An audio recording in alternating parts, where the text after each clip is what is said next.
Hey there, my beautiful friends. I just wanted to come on here and just chat with you guys a little bit because I had a lot of stuff on my mind and I just wanted to talk a little with you guys. Not going to be a super long one, I don't think, but I wanted to talk with you guys while I put some of the Dr. Pepper that I got in the refrigerator. So, as you guys may know, I have been going through a lot lately. And I have been taking some time to reflect on just everything that I've been going through and all the struggles that I've had and to figure things out a little bit. And I'm starting to realize just how much I mask, how much I put on myself when it comes to situations with people and situations in general.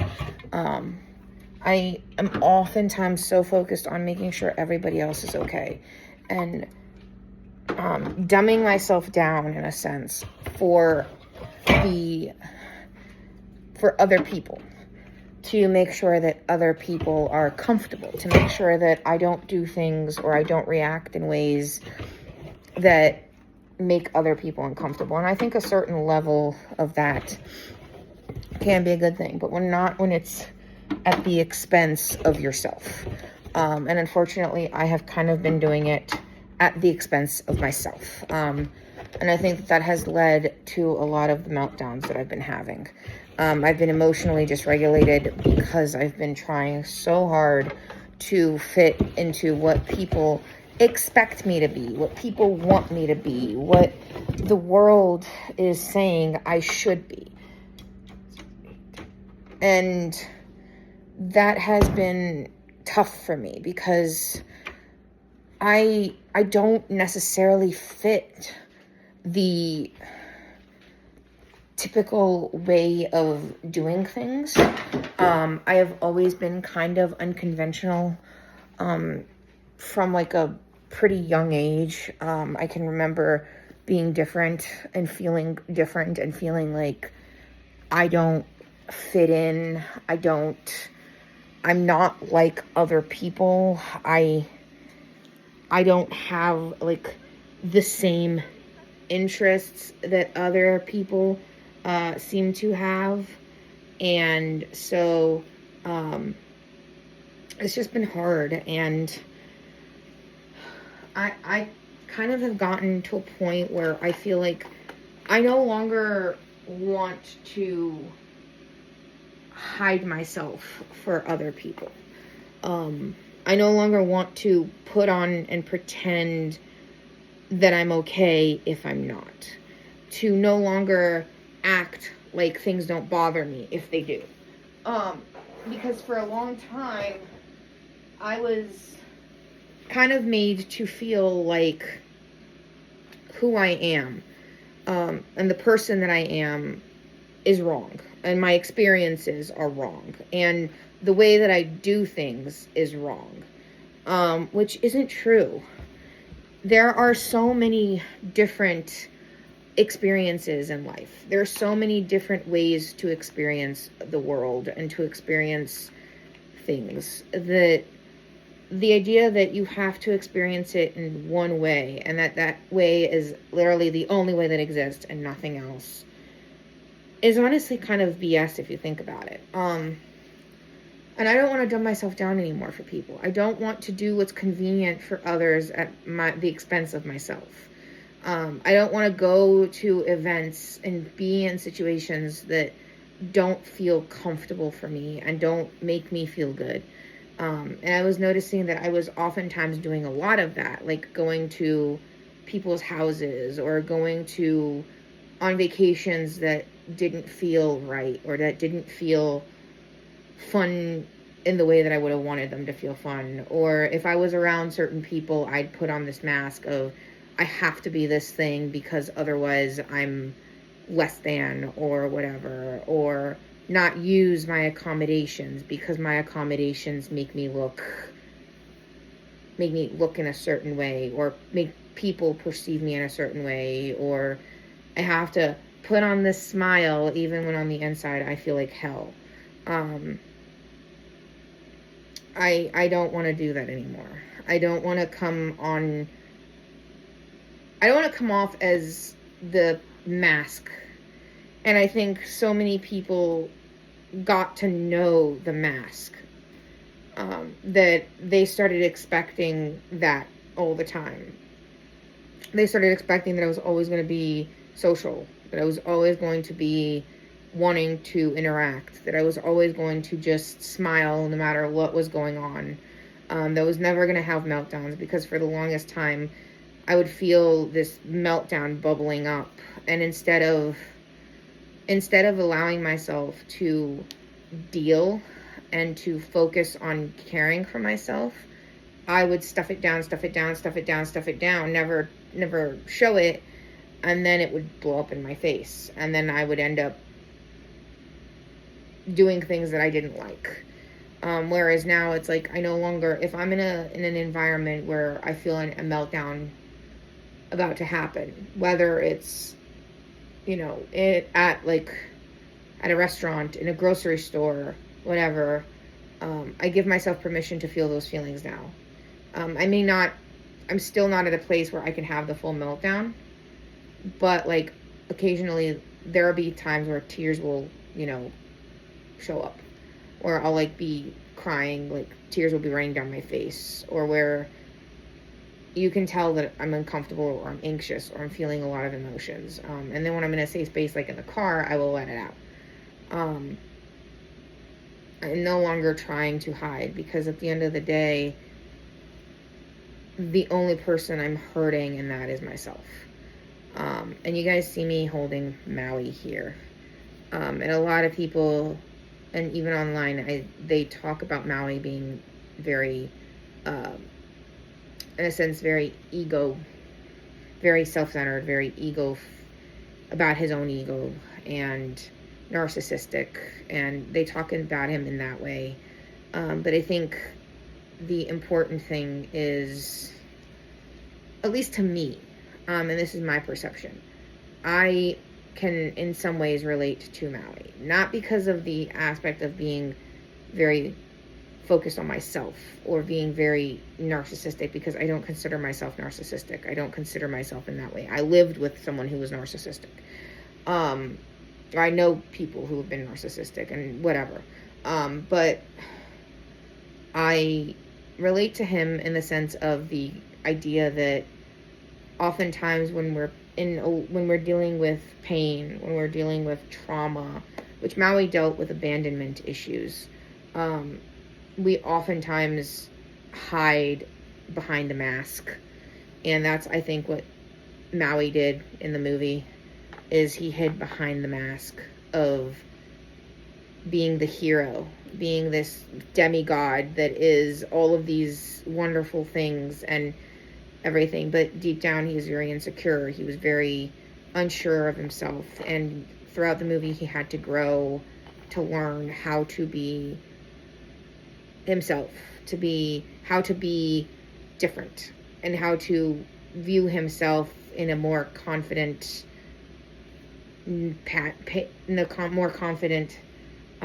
viewpoint. And I really relate to that. It's the same thing. I relate to Elsa. I relate to Mirabel from, I think that's her name, from Encanto, for the same reason. And I tend to resonate with characters like that. Characters who seem to put on this, this struggle between what they think they have to be and who they have to be versus who they are, and then learning to be who they are and learning to accept who they are. And I think that that's very important. And I feel like that is how I view myself. Having gone through all of the trauma that I've gone through, having been through all of the things that I've been through, I have had to grow a lot. I have had to learn how to unmask. I have had to learn to be vulnerable and to sit with my insecurities and to sit with those voices in my head that tell me that I'm not good enough, that tell me that every situation that goes wrong whether it's in my relationship with a friend, or my relationship with my partner, or my relationship with my parents, or any relationship or anything. Anytime something goes wrong, it's like I blame myself and I beat myself up and I make myself feel like I'm the problem. And a lot of times it's like people who have gone through a lot of that, they require extra reassurance, they require extra levels of support. And for the longest time, I in a sense put on the being hyper independent mask, the mask that wanted to get away from everybody, do things for myself, not need help, not need this, not need that, shutting down every avenue of help, because I had convinced myself that the only way that I was going to be able to be worth anything is if I didn't need all of that. Thinking I could take on everything and that it would be okay.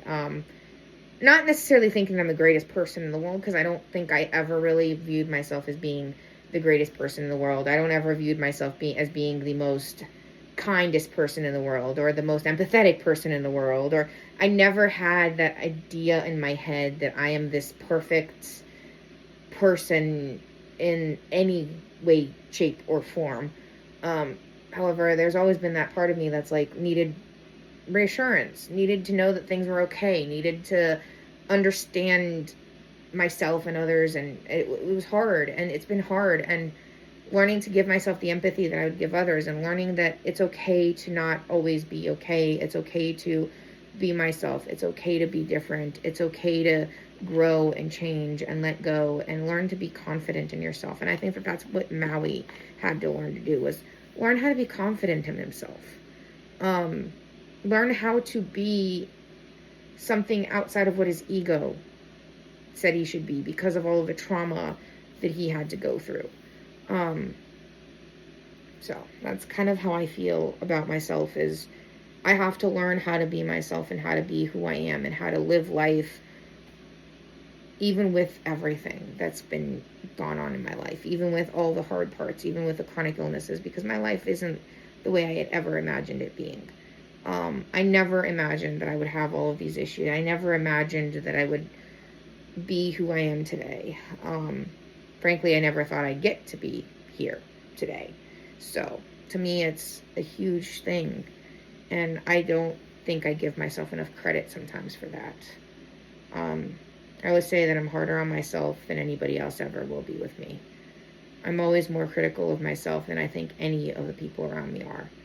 I hold myself to a standard that isn't necessarily realistic to my situation and isn't realistic to my abilities, and I blame myself for things that I have no control over.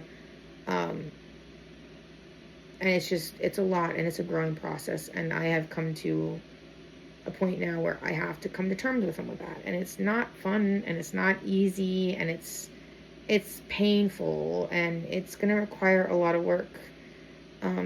But at this point, I'm done pretending. Like, I don't want to put on a mask. I don't want to put on a face that shows that I'm okay if I'm not. I don't want to sit here and say I have things figured out all the time if I don't. And that's kind of the point of this channel, and kind of the point of my life, is to share everything.